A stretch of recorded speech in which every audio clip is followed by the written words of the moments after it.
Okay. Yeah, Julie, you All right. stay put. Chat. All right. I'll stay here. And this one.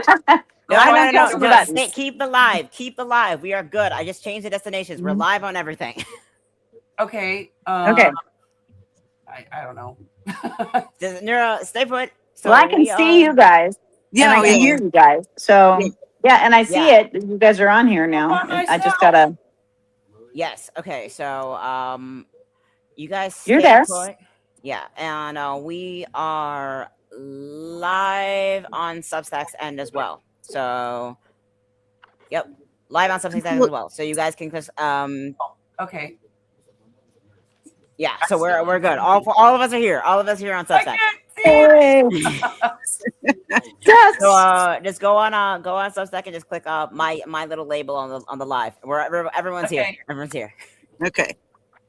And we're good on Twitch on my end. We're good on Substack. Okay, we're good. All right. Tig, there you are. Okay. So yes. So we all need Tig. There's Tig. Chat okay. all the time. Everybody go to Tig's.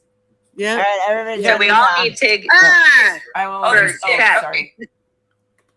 But I know who I'm calling for tech support now. For all, Yeah, like, how do I do this on Substack? Yeah. I still can't. Okay. Oh, there's the chat. All right. I'm not gonna close that yet. I'm gonna. Well, we have Tamara Johnston. Everybody go there. If you're still in this chat, Joe. Everybody go. Welcome everyone. Hello, Tamara. Hello, Joe. Hello, Tamara Johnson. Hello, Joe. How come I can't hear? Before I close it out. So we're all over there where I just posted in the chat. I'm not a weird Sorry about angle. that, everybody. Wow. There we go. House, but yeah. Okay. Tamara like Sahara. Oh, I love that. Oh, Tamara. Cool. Thank you, Tamara, for correcting me. Thank you. I'm gonna end this one. Marisa. Okay, it looks like people are starting to come over from the other side because Tamara was over there. I saw that. Hello, Stacy. Okay, yep, she migrated over. All right. Woo! No, like I dare. Tech issues, and then sometimes we. Okay. Again, so Tamara like Sahara. No, like I dare ya. Like, my life Tamara, is a series of technical glitches every day, so not a big deal. Hello. Hello. We're going to wait a couple minutes and see who pops in the chat before we get started with tonight's show. Yeah. Right. Oh, it's going to be a good one. Julie, Tamara like a dare put your camera down just a little bit so we can see you. Camera. Oh, okay. Richard Hogan, hello. Yeah, I'm trying to figure out the best way to prop it up. Yeah, based on where I'm sitting. Yeah. Yeah, you're just like this tiny head on the horizon right now. Oh, is that better? Or is that a okay? little bit more That's a lot down? better. Yep, that's better. Oh, okay. Just so we can see your Then you get face. the boob shot. Yeah. I'm That's gonna have to sit. We do it too much. That's gonna get my chest, and it's not all that exciting. So Yeah, you got to get that bust shot. They got to get that bust shot. There you go. Blonde it if you got it, right? All right, there you go. All right. So I think we've got. We have 8. I think we have enough to get started. Yeah. So Tig, do you want to do the disclaimer first? Well, yes, the disclaimer should go first. Absolutely. All right, I guess that's my cue. Yep. Hello, everyone. Welcome to Mind Haven. Mind Haven is a safe space and weekly podcast for discussing mental health topics and stories about mental health conditions from those with lived experience. We are not mental health professionals. If you are in crisis, please do not DM any hosts or participants. Instead, see the sources and links for support and resources below. And with that being said, let's get to it. Our special guest today, Julie. Yep, Julie Robuck. Hello. All right. All right. All right. Well, introduce yourself a everyone, little bit? welcome in. We want to give a warm welcome to Julie. Tonight's topic is about surviving a cult, and Julie has lots to say about that. So, go ahead and take the floor. All right. Well, thanks guys for having me. This is my very first Substack live at least for me, being live. So I'm happy to be breaking that ice with you guys. So that's awesome. We're happy to have you. Yeah. So I think, as I was thinking about this conversation and the things that we would be talking about and everything, I was like, some people think of cults as, I mean, me growing up, cults were like the Jim Jones and the Kool-Aid and the Waco and the Heaven's Gate and all, those kinds of things. Don't think about it as much in, certain religious settings as as it kind of does become. But as a person who lived in this particular religion, which is, being a Jehovah's Witness, when my parents were involved in it their entire life, and I was only involved until I didn't live there anymore and could not have to be involved. So, but that's kind of what we're going to be chatting about a little bit. I think the big thing about any kind of a cult and the biggest impact it has in your world is it really does sort of mold your entire worldview, and in such a skewed way. You have to really think about that, especially as you are deconstructing from a lot of those kinds of things, and that is quite a process once you get through there. um do you want to do you want me to kind of go, as we're talking, just a little bit about the religion and kind of what, sort of the earlier kinds of things, and then kind of talk about how I sort of broke from that? Is that sort of your thought process? Is this about what you'd Yeah, like to yeah, chat yeah. with? Okay, cool. Yeah. Sure, yeah.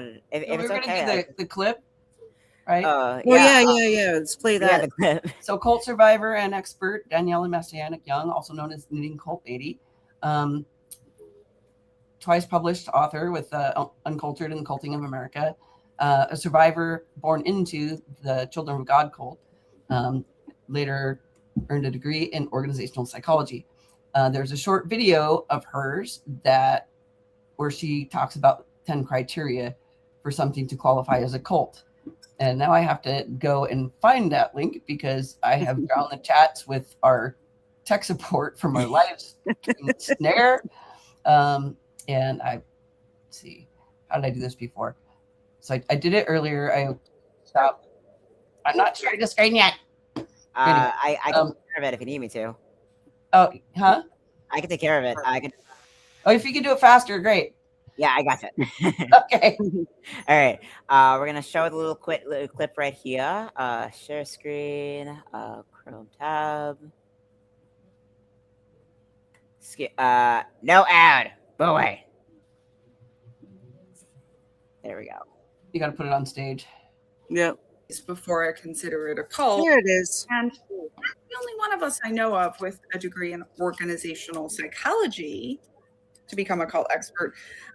And the cult baby, one of us. I think I have a little bit of a different perspective on the spectrum of cults compared to some other experts. I think some other experts seem to try to make it like, yeah, sure, this is a cult, but it's less bad than this kind of cult.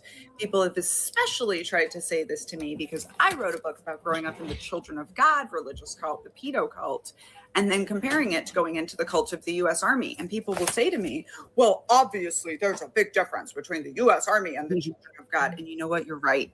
The U.S. Army has raped and murdered a lot more people than the Children of God. However, I think of it like this. There's a spectrum of group.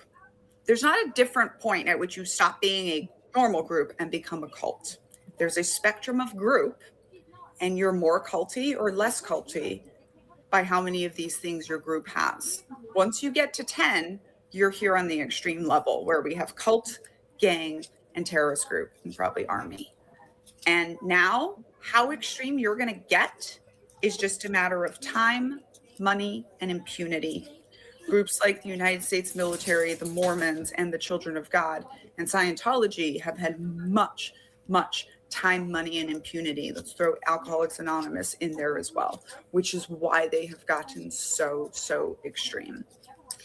I'm Daniela, scholar of cults, extreme groups, and extremely bad leadership. I wrote a book called Uncultured about growing up in these cults. You can get signed copies of critically acclaimed book on that shop, or you can listen to it on Spotify Premium right now. Thanks for the plug. Sorry, Yeah. coming back to talk about the second part of the question, is it objective or subjective, right? What we call a cult is always going to be subjective. We're always going to argue about the definition, and the word has become heavily loaded. I think when we need to ask what cult actually means, we need to go back before the definition and say, how are we using this? When we say the cult of Rocky Horror Picture Show or the cult of Dionysus, god of wine, right? We are just saying back to the throwback, a special interest or obsession, nothing pejorative. When we say someone's in a cult, we are trying to say that person has come under coercive control. And that's what it means. I think that while it is very, very subjective, I don't think anyone sits around after a good, non-coercive, non-exploitative group experience and thinks, was I in a cult? Even good cult. When we have a good group experience, good cult doesn't come up. That only comes up when people are trying to say, but can I unhealthily manipulate people and hack personality and get an unhealthy amount of dedication to my cause, but for the good guys? And there's this really good song by Candy Carpenter, who does deconstruction music, and it's called Like in a Vampire Novel. And she says, make me a vampire. I promise I'll only eat the bad guys. And that's what I hear whenever I hear people asking me if you could have a good cult. Who made you the decider of what's good? Who made you the god that can go choose to manipulate people? But your cause is the good one. All right. Thank you, Tig. All right. It also I know is a- some people really get upset when she talks about AA being a cult. Yeah. And, you don't have to agree with her. Yeah. No, she Yeah. probably has more authority being a survivor and an expert on it, a credentialed expert. But you don't have to agree to her. Yeah, but even though it's the way that word is used oftentimes. Like, I mean, caffeine is technically a drug, but we don't when you think the word drug, you think of something like cocaine, heroin, etc. right, You don't right. think of caffeine, even though it is a drug, but And sugar. common. You don't think of it that way. People think of the word cult like, oh God, human sacrifices and whatnot.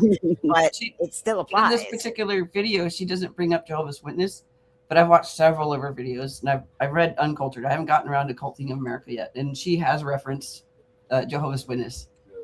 And I've known some people are Jehovah's Witness, and I would agree that that's definitely a cult. Yep. Anyways, we should give Anyway, the spotlight back to Julie. Yep. With that being said, let's put the floor with Julie. Julie, I think Julie might be frozen again. Did you freeze again? Uh-oh. Oh God. Okay, so I'll message her, and Yeah. Sorry, guys. We've been having a lot of tech issues this evening, but we're trying to work through it. So thanks for being here and sticking it out.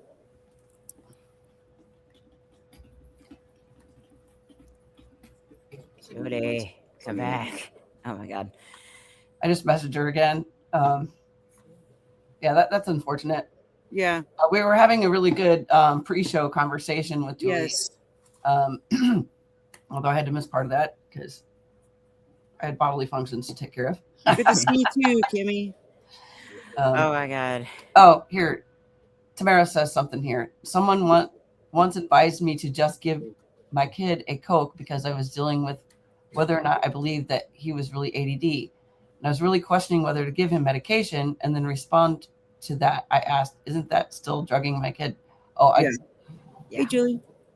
Julie's back. Julie back? Okay. Hold on. No, wait. I don't know You got yet. stage? Wait. No, Still frozen. still frozen. Yay. What a day. Oh, I just heard another ad. So. Where did I leave off, or where did I freeze? Oh yeah, there we go. Okay. Like before you even really started talking. So Oh, okay. Yeah. So the So floor I is just yours. was going all over the place. Okay, all right. Well, maybe the second time it comes out of my mouth, it'll be a little more coherent. Who knows? Okay. Hey, so we have our guests back. Hey, Lisa Joy and Keith. Thanks for joining us. Now that we have Julie back on stage, we'll let her get going with the convo. Okay. Well, I'm not sure where I started, but I grew up in a a time when my version of a cult, or what I thought was a cult, was sort of the Jim Jones and the Kool-Aid crowd. And certainly there's a lot of different things that are a little more subtle in their control, and then in some ways they're not so subtle. I was raised as a Jehovah's Witness, and that um, in my period of time being there, and then watching my parents live it for the rest of their lives before they recently just passed, it's very much in my mind a cult-ish behavior. They weren't asking anybody to drink the Kool-Aid, but they certainly were very much um, into the piece that said, if you do not believe, or if you are not a part of all of this, and you don't have this belief, then you are not loved. You are not a part of, you are not going to be the person who's going to live forever in this paradise earth, that whatever their concept of what all that was going to be. Um, their theology is very different than a lot of religions, in the sense that there's no Trinity. They believe that there's only 144,000 that would go to heaven, and then everybody else would be here on earth. And then at some point, there's going to be a destruction of all the wicked, inherent, terrible, awful things that happen if you're not a Jehovah's Witness. And then people who are already dead can come back and decide whether or not they want to become, a person that would want to live this way, in this paradise earth, and do their thing. So it always was very confusing to me, because I was like, okay, so if somebody's not dead and they're not a witness, but they're a nice person, they're toast. But then, like, the murderer that's dead can come back and have a choice. So it never made a whole lot of sense to me. But that's also probably what saved me, is because I have one of these very logical brains that, you know, not a lot of, like, there's just a lot of weird stuff in there. Um, so, which I think probably helped me, down the road. So, but I think, one of the biggest things that cult behavior does is it really changes, especially if you grow up in it. And, I was very young when my parents became Jehovah's Witnesses, and it completely skews your entire worldview, and you see things through these lenses, and it's not really an accurate worldview. And I mean, we all have our own worldview because of our experiences. So all of us have a little bit of difference in those things. But, there are some things that are pretty black and white that are maybe not necessarily, or most assuredly aren't really talked about or a part of when you are involved in this kind of a situation. you know Everybody else is sort of demonized. You have these people that are demonized, and you are kind of taught to be extremely judgmental and closed-minded, and you can't think outside of their little box, because that's not allowed. There's no critical thinking skills that are ever allowed. If you have I mean, there was a phrase that was constantly drilled into my brain: bad associations spoil useful habits. It's like their mantra. I mean, it is that whole thing. If you are doing something that is not part of their little circle, it is going to spoil anything that you have going for you. Um, That was an interesting one. Bad associations spoil useful habits. Like the word useful in there. Yeah, the useful part is kind of interesting, because it's like, well, what is useful about these habits? And the useful part is continued control, really, if you analyze it. I mean, you think about that later on.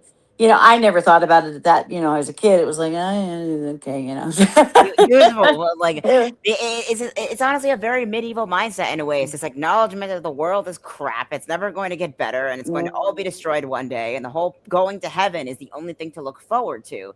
So Yep. this useful habit is basically just, oh, if you work and do your dues, then you'll finally be able to rest and have the paradise you were promised. Right. Except that the paradise wasn't in heaven unless you were part of the 144,000 and all the millions of people that have been alive. I'm like, well, how does one choose? And then I'm like, okay, well, how am I in Denver? And I know four people that are part of these like 144,000. And if this whole thing has been a thing for as many, for as long as it's been, wouldn't the 144,000 have already been picked like a bazillion years ago? I mean, when all of this started, Yeah.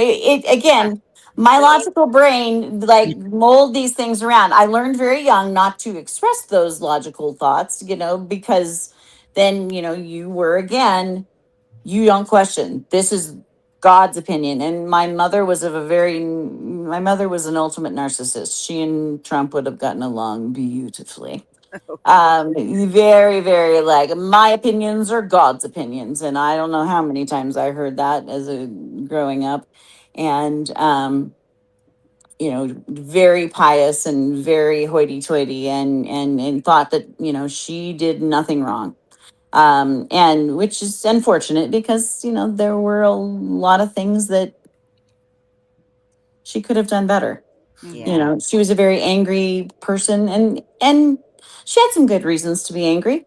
I mean, she had a lot of physical health issues, and so it made her cranky and made her. I mean, she had had a lot of stuff happen to her as a child.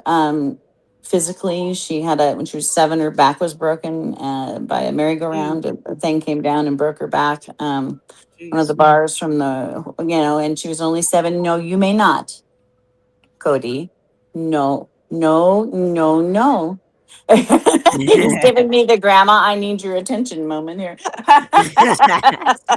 There's a Cody. Yeah, Oh Cody. no, no, no, Yes. Papa. Oh, you Very pretty. Joy Silly. Yes. Okay. Oh I'm my just gonna god. grab a treat. I'm not leaving. I'm just grabbing a treat so that he will be Oh, you're good. Oh, look at Yeah, the I get puppy. it. it's a puppy. so, but Oh. so you're gonna go sideways for just a moment. There we go. Okay. So yeah, just had to like get it back on track. Okay. Anyway, so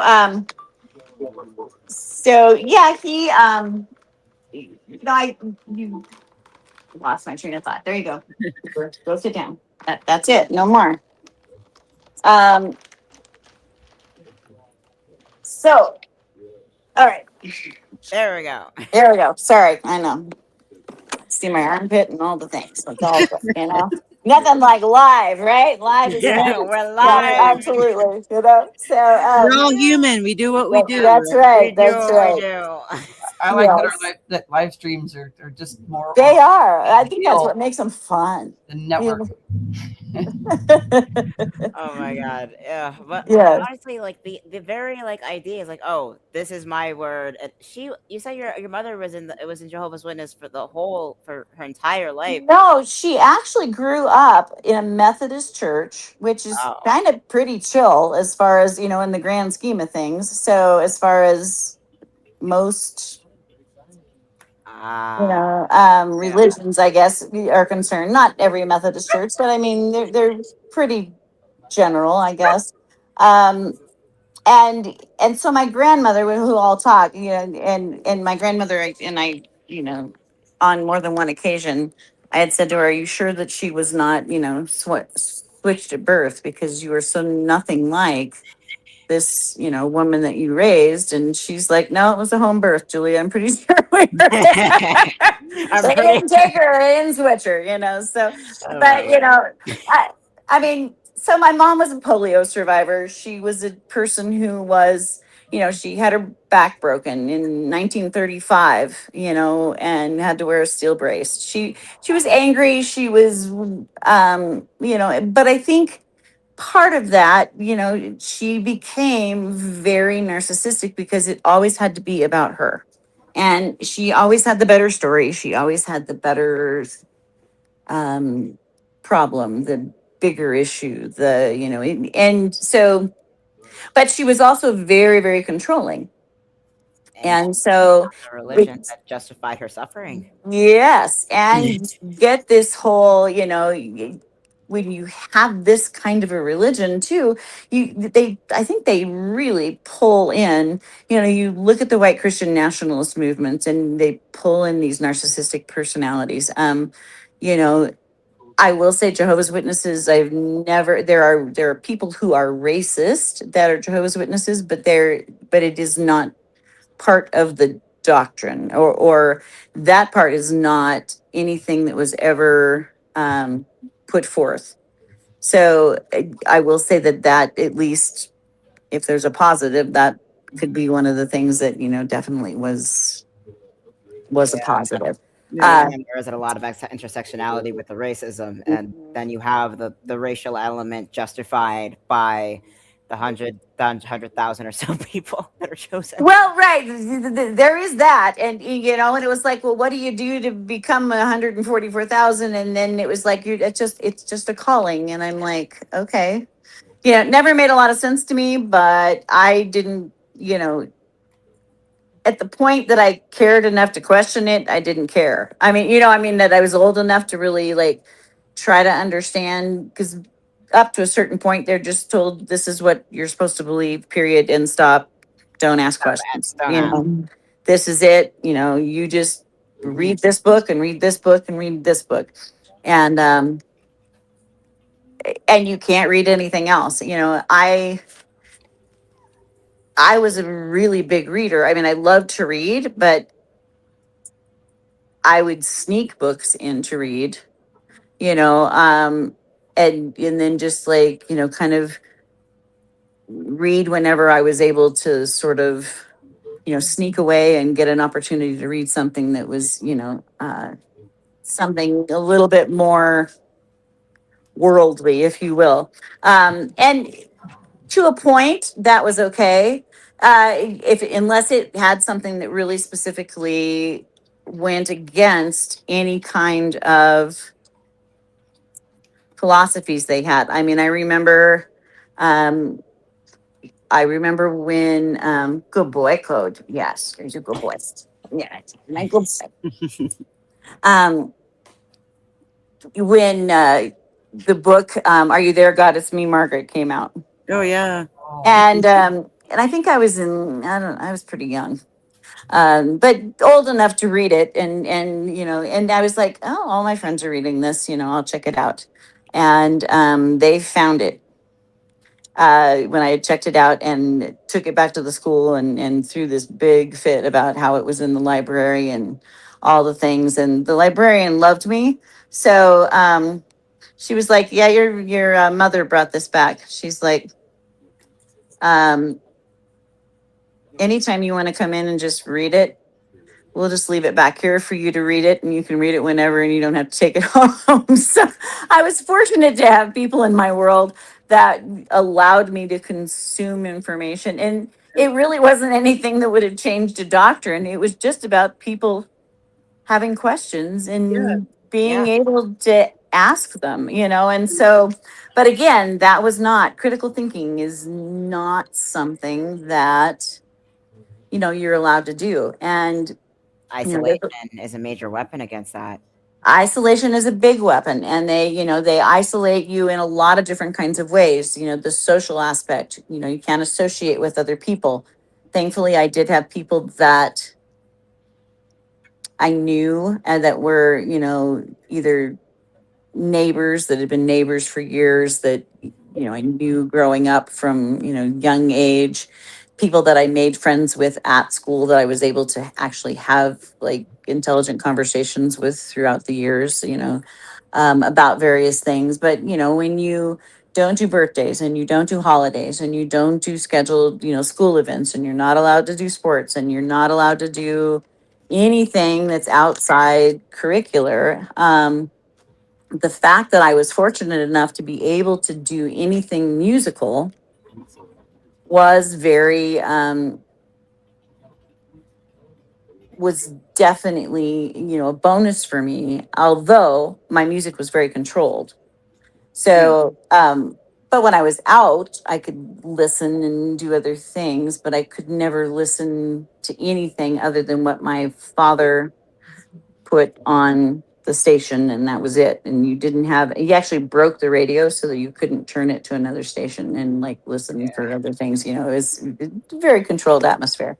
Yep. So, and you only had as, you know, certain things that you could watch on TV, and cartoons were not allowed. And that was my own, that was my parents being a little over the top, because I, there were other people that I knew that were witnesses that would, you know, watch cartoons. So, Hmm. It's yeah, open. so. It's. I mean, I'm seeing that the Jehovah's Witness is so like limited in terms of like its hard lines that the only thing it really has Mhm. going for it to sustain itself is the isolation, and even then, that's on like a sliding spectrum, honestly. It is, and it, you know, there are people who are less indoctrinated, and there are people who are hardcore. You know, it's kind of like MAGA. If you think about, you know, those combinations, it's like you've got the hardcore MAGA people, and then you've got the people that are like, yeah, I voted for him, but now I'm not so happy about it, or whatever. You know, there's different levels of Flavors, this. Yeah. You flavors. know, yeah, the different flavors of all of that, you know, Oh, but there flavors. are very big things, you know, no military, no law enforcement. You couldn't be a part of any of that. There was no, you know, during the Pledge of Allegiance, you know, I stood, you were told to stand out of respect, but you would not Not recite the recently. pledge. You couldn't sing. And of course, I mean, I've sang the national anthem so many times now. But boy, I mean, that would have been that's a big no-no. So, you know, there's so many things that they controlled, that it really was, it was just kind of a rough, you know, I mean, that part was hard. Um, it, and it was really interesting how it affected some of my friends too. I mean, even just with the recent, with my parents passing away and having the recent memorial services and things that were related to this, you know, a couple of my lifelong friends who were not witnesses, you know, were like, we always felt so horrible that you just could never be part of anything, you know. And it's like, well, you know, we're still friends, so obviously we survived that, so you know, we're okay. But you know, they have a lot of medical things. Higher education was highly discouraged. You know, I think it's a big parallel to MAGA as well. You know, Yeah. you Dumb them down.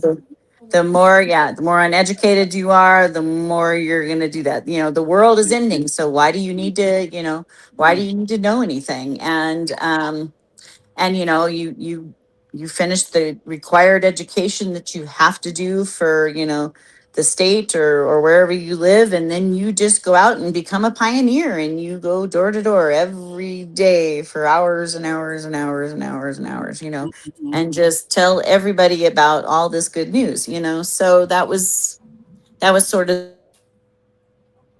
the Uh-oh, Oh, we lost her again. Oh my goodness. froze again. Dang it. I think she probably knows the routine by now. Yeah. Oh Yeah. Sorry, All right. chat. We're That's having all right. tech issues. Let's see my what god! But people this have been this saying in guy's the chat. this guy's a lively one today. This is a Yeah. lively chat we got today. Hello. Yeah. Yeah, I posted that right. I think isolation is the number one component required for a cult to emerge, and I think Oh COVID yeah. brought the very conditions that Trump needed to overwhelm so many because we were all isolated up to 3 years with only our phones. Yes. Yeah. Yeah. And Yeah. a lot of this Good. like Nicely stated, Tamara. yeah, So and Or a I lot of think this it Tamara. like caused that yeah. too. Who said it earlier? Honestly, I think it was like Lisa Joy. It was oh wait, where's Julie come back? Okay, it says Lisa Joy said something earlier. Is She's it back. allows you to accept suffering. When there's a certain level of phrasing that the indoctrination forces you to accept suffering. Hey, Julie, welcome back. yeah, no, no, and I like that. Yeah, I mean, that's definitely it. You know, and of course, you know, there was a big thing about um, it would border on child abuse, I think, in definitely some areas of things. And again, that was depending on who you were in this. I mean, there's some people that were very much not, but, accepting of that. But there were people that, took the whole spare the rod, spoil the child thing pretty serious, pretty literally, in the religion. And, so you Nope. had that, the whole LGBTQ piece, huge issue that, um, certainly any premarital sex. I mean, kids would get, they'd get married at 16 because they wanted to have sex. They didn't care whether they loved the person or that they were mature enough to do this. They just, and it's, oh, go ahead and get married. Oh, have babies, do all the things, but how are we supposed to support these babies? And boy, that sounds like a whole lot of parallel that's happening right now as well. For sure. We've got, a lot of that happening. So, but then, of course, if you did, you know, screw up somewhere along the line, if you were a rebellious teenager, then, your father couldn't be an elder, or he'd have to step down to just being something less than that. Or maybe he'd have to even step down from the ministerial servant to just, just being, you know, a person in the church, and so there was that whole hierarchy, but it was all misogynistic hierarchy too, because Yeah. there are no women leaders anywhere. Even now, nothing. I mean, it's just not a thing. It is very much men run, men dominated. And Um, serves absolutely no one. yeah, Yeah. yeah. And if you screwed up, you also were publicly reproved. If Mm. you had not been baptized, you were publicly reproved. So, you would have to sit there, and then they would have this hour-long talk about this horrible thing that you did. And then they would tell everybody not to talk to you and not to, communicate or have any kind of relationship with you while you had to sit there, So there was that piece. And then, of course, if you had been baptized, which they did at least encourage, the they encouraged people to be baptized later on in their, not as babies, but as, older, but I mean, some people were baptized at 7, 8 years old, and some people not until they were older. I got baptized so that I could be in my best friend's wedding, or my friend's wedding, because I was not allowed to be in her wedding until I was baptized. And Oh my. so that was the whole reason I got baptized, because they, she wanted me to be in her wedding. I mean, it was the friend that I had there, and interestingly enough, I couldn't tell you where she is right now. So, The, you know, the ultimatum just, is mind boggling, oh yeah, oh, so many ultimatums, and Yeah. the shunning piece is so it's ugly. Yeah. Yeah. It feels. I mean, here you are, someone who has been told that you are not worthy, and there's always the fear anyway. That's that whole, have this fear of God, and all of this horrible things, because he will take your life away, and boom, and you're not going to be able to do this, and you're not part of this. And then you make a mistake of any substance, and then you are shunned and treated poorly and talked about, and but you're still drug, if you're underage, or you have chosen to stay in the religion, you're drugged back into that Yeah. three plus days a week, to be able to have to sit through all of this, and to go through it, and to be continued to be shunned and not treated well, and not, and it is, it's humiliating, Mm-hmm. and and quite abusive. I mean, it is a very emotionally abusive piece of, control. And Oh, yes, sorry. go ahead. I don't want to cut you off or anything. Oh no, please ask questions, because I'm just kind of rambling until, I mean, and I'm trying to, like, sort of I made like 10 pages of notes, but I'm just going to ramble until you guys tell me not to. So, Yeah, no, I just felt like it was important to clarify because, like, the word ultimatum was used a lot on me when I was establishing boundaries with abusers, hmm and so I think it's important that people understand the difference between boundaries and ultimatums. Um, yeah. Somebody who's not going through brain fog could maybe explain that. I got it. Thanks, Dave. Go for it. Ultimatums is like the way I see it is that there's two different kinds of consequences. One is that like you have a boundary. It's like, okay, if you do this, then I will do this. An ultimatum is like, okay, if you do this, I will do this to you. Yeah. Yeah. 100%. And that is what it is. It was all about guilt and shame and guilt and shame and guilt Punishment. and It's shame and punishment and punishment punishment. and people are like, yes, but that's God, punishing child just like you're supposed to, I'm like, okay, you want me. And again, this is where my logical brain would, like, even as a kid, would go, okay, you're telling me that God is supposed to be this loving, wonderful thing.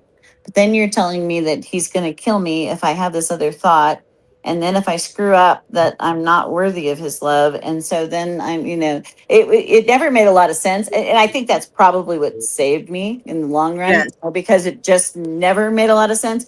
But when you're in the midst of all of that and you're being treated that way, and you have a narcissist for a mother who thinks that it's really all about her, because I have ruined her, and I have embarrassed her, and I have destroyed her reputation, and it doesn't matter, then you get all of those little pieces in there too. And so, Oh we have my a little god. bit of double whammies going on in that particular piece there. But Yeah, the chaos is the point. The lack of yeah. the lack of stability, the lack of emotional safety and stability is the hmm whole damn point. hmm Because Yeah. the moment you land somewhere, then you turn around and see, I don't have to deal with this. The moment you Mhm. find safety, you see that it is not safe. So Yeah. you book it. Yeah, and it's so amazing to watch people just completely walk away from their family. I mean, and not speak to them. They can live in the same house and not. I mean, my father didn't speak to me for a year and a half. Because the chaos is Not addictive. one word to me. Yeah. It's it's And it's I lived in the same house as he did. I mean, it was just, and this was what he thought he needed to do, because that was part of the discipline and the whole 9 yards. And then, and then he was shocked that I didn't want to be there anymore. I'm like, gee, Mm. you think, I mean, Right. uh, It's like, what do you mean? It's like when you're in it, you don't realize that the rest of the world sees it for what it is, and that kind of Mhm. chaos is a bit addictive. It's a lot like an abusive relationship. It's It is a totally lot. like an abusive relationship. It is Yeah, a it lot like is an abusive relationship. 1,000,000%. Yeah, Yeah, I absolutely. mean, the source of Mhm. comfort and the source of community is a very thing that gives you pain, suffering, shame, and punishment. Right. But it also keeps you there because it's the only source of community you've ever known or had. So there's a comfort there in the midst of the uncomfortable, because it's all you know. Yeah. So if you're in something else all of a sudden, then you don't know how to respond to that, because it's totally different. So it can be, it's sort of this sort of cycle of You, spirally it gets insanity. deeper and Yeah. deeper. Yeah. Yeah, it You does. fight And it, I and think then that's, yeah. Yeah. you Yeah. try to fight it, it makes you feel worse. It's a withdrawal response. Simply Mhm. put. Yeah. And it keeps people sucked in because they're so afraid Mhm. of losing that. And then, and that makes it difficult. So, and when, of course, you start to believe it too, because if you are 6 7 hours a week, just constantly hearing it, and as far as in the actual meetings, and then you're hearing it 24/7 during the day, and you're expected to regurgitate it, when you're seeing and saying and hearing and all the things, then it just becomes sort of this piece of you. And it's hard to let all of that go. I mean, sometimes you bury some of it, and sometimes there's big pieces you throw out, and then sometimes there's pieces that'll come up years later that you'll just be like, whoa, I didn't even remember how that made me feel until I just saw this, and now I can look at that and go, holy cow. there's so much of these extra connections there, or these little connections that you make with this kind of abuse. And so, you know, I, I again, I think, and people don't want to lose everything and everybody they've known. That's scary all in itself. I mean, even if you aren't part of a cult, if you have to pick up and go somewhere where you don't know anything or anyone and you're starting completely over, it's still scary. But if Yeah. you have nothing in your world, then that can be, Terrifying. just, yeah, it, I mean, it can. yeah, I mean, Yeah. like that kind of like early mentality, like early humans, when you're like, it's either stay in a village that is slowly killing you, or take your Mhm. chances in the woods. It takes a very special kind of human, a very special kind of Mhm. mental strength to take your chances with the woods and survive. Right. Yeah. And you just, yeah, yeah, it is. Yeah, it can be a little scary. I mean, it's all the whole thing is scary, but it's for you know, someone to say. and it's funny because I look at it now and I'm like, did I ever feel super? I mean, during all the shunning and all those things, you have that stick feeling in your stomach constantly, and you have the ugliness and things. But no, Cody, not right now. Hmm. You may wait. You don't get sassy with me either. No sassy pants. No sassy pants. No, Oh thank my you. god! He's adorable. Yes, you'll hear the sassy pants here in just a minute. Like, Yeah. no, you've been So bad. You just like yeah. snap his little paws. Yeah, I think So, Nero has something to say. go ahead. That'd be 5 minutes Oh Yeah, yeah. Oh, is that it? for now. yeah, Well, it went really we did fast. get a late Yeah, start. he's Wow. backed We up did by a a late lot of start, technical so we issues can too. Gosh, I go. didn't even like talk about any of the how I got out of the crazy. Yeah. Yeah, well, We could do a part two. yeah, Yeah, sure. Chat, Yeah. do you want to see a part two? I mean, Oh my god, I we want need to a see a part part two. two. yeah, we Yeah. can do a part two. Okay.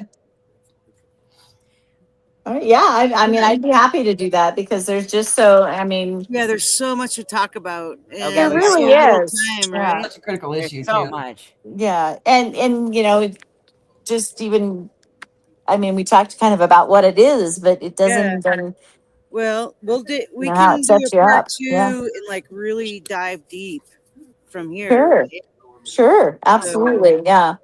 Because I want to learn. Yeah. I mean, I still have 9 more pages of things to talk about here. I mean, Yes, and I want I to learn think more I'm and more kidding. about I mean, I your have a mental health lot. journey. Yeah, because just how it affected the way I thought about relationships going sure. forwards, and Yeah. and how it made me a different teacher, and how it made me just a different person in general. I mean, and the things that brought me out of that and made a huge change. And so that's a whole other. A whole nother segment, right? I guess so. Yeah. Oh So, my god. All anyway, right. So, and I know this conversation is deep. I love it so much, and we're gonna have to get you back. And sure, absolutely. yeah. So we like to end the show with a moment of joy, something that has brought us joy. Yesterday, today, last year, whatever. Something that brings you joy. So go ahead, Julie. Well, I mean, even though the reason I am here is not as joyous, there was a dear man that I knew, and but both of my girls worked for, and worked with in Grand Junction, Colorado, who in theater. Um, Passed away just recently, and so they went to his funeral, and so I have the joy of being able to have my sassy pants puppy here, who is, so I get great joy of being around Cody, even though you're sassy pants, huh? Yeah. Weekend at grandma's. Yes, weekend at grandma's. Well, I'm actually at his house. It's a lot easier to take care of him, and plus, I have kitties, so and the kitties are just like not super excited about Cody's exuberance. I mean, he would never hurt them, but he does want to play, and they don't understand, that when he's throwing balls and things under the bed, and barking at them, that's his way of trying to get them to play with him. So it's You're just not exactly sure how not this is going. exactly completely clear about the whole like. you know, How does one that say? connect. Yeah, yeah. They're like, okay. Well, and I mean, they had come from sort of a scary situation, so their thought process of dogs is not as loving as Cody being the I want to play with everybody and I'll just roll over and just throw the ball and I'll bring the ball to you and you should just nudge it back to me and everything will be fine. Yes, I know you need attention. Look, say hi. Yes, there you go. So, Those are really the best. they Oh are. my god. Healers are and he's such a sweetheart. I love healers in general, but he's a good boy.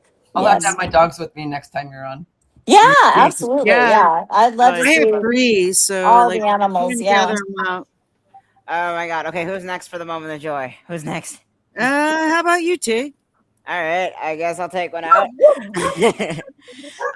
Moment of joy, moment of joy, something that made me happy.